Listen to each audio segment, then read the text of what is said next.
Welcome. My name is Father Raymond Lafontaine, and I work at the Archdiocese of Montreal as the Director of the Office for English Pastoral Services and as the Episcopal Vicar to the English-speaking faithful. I have also been, for the last 13 years, the pastor of St. Monica's Parish in NDG, and it is my pleasure today to speak to you about the pastoral role of church wardens. And yes, I said the pastoral role. Often we think that the role of the wardens is purely a financial one. Isn't the role of the warden to deal with dollars and cents, bricks and mortar, exploding furnaces, and leaky roofs?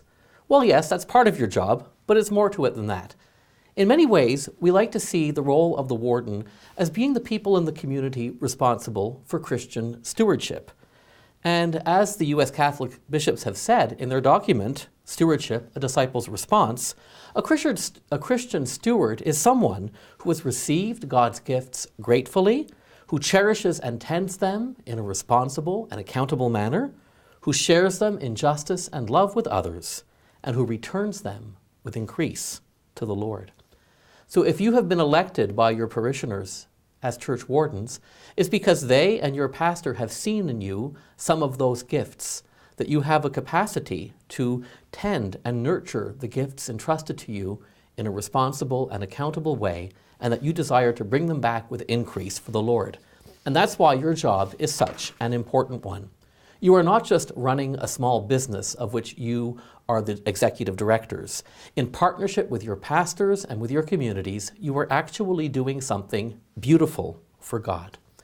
Now, how do you go about doing that? I think it's important, first of all, to understand your role as a pastoral one. You are there to support the pastoral works of the parish. The parish priest, as we all know, is entrusted with the spiritual leadership of the parish, but he also carries an administrative responsibility along with that.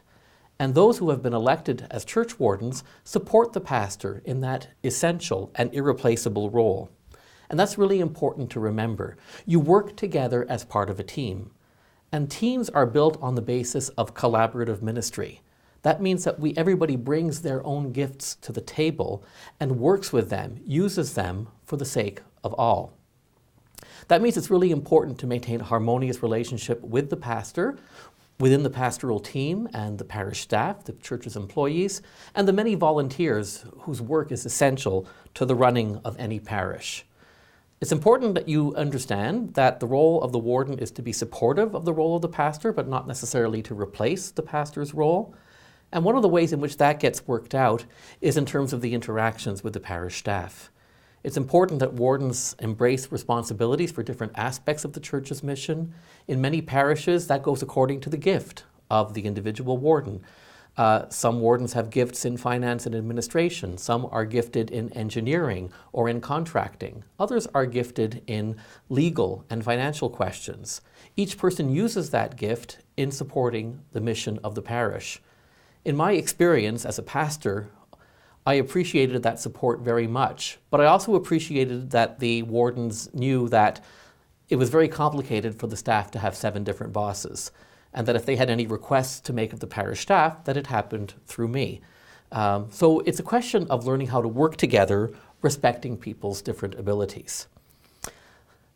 Another challenge of the work of wardens, and in this sense, you really support the pastor in his job, is to be aware of the fact that although we have church law and fabrique law to respect, it's also important that those of us who work in parishes also be aware of municipal bylaws, of labor law, of all the different forms of structures that we are called to work in.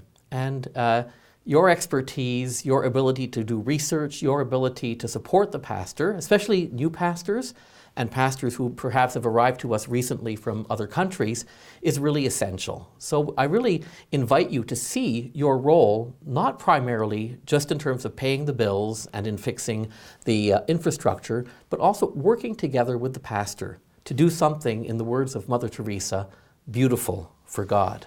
And I think you are doing that already. The most important thing I would like to stress is that we work together. We work collaboratively, we each bring our gift to the table, and together we care for the needs of our parish communities. More and more we are also being challenged today to work in neighborhoods. Get to know your neighboring parishes. of whatever language or cultural expression. Learn to work collaboratively and to build projects together, because that's how our church is going to continue to grow strong and truly serve not only our own needs, but the needs of the neighborhood and the needs of the diocese as a whole. Please think of us not as, at the diocese, as there to confuse your life or to put sticks in your wheel, but to support you and to provide help and support whenever we can. Whether it's through your Episcopal Vicar or through the finance office or the other offices in the diocese that work with parishes, please know that we are here to support you and help you in doing the work that is so important for the sake of the community. I'd like to close with a short prayer. It's a prayer that is attributed to St. Ignatius of Loyola, and I think it's a prayer that beautifully expresses stewardship and what we are all called to in our pastoral role. St. Ignatius prays in this way: "Take, Lord, and receive all my liberty, my memory, my understanding, and my entire will. All that I have and call my own, you have given to me, and Lord, I return it to you. Everything is yours. Do with it what you will. Give me only your love and your grace, for that is enough for me." Amen, and thank you for being here today.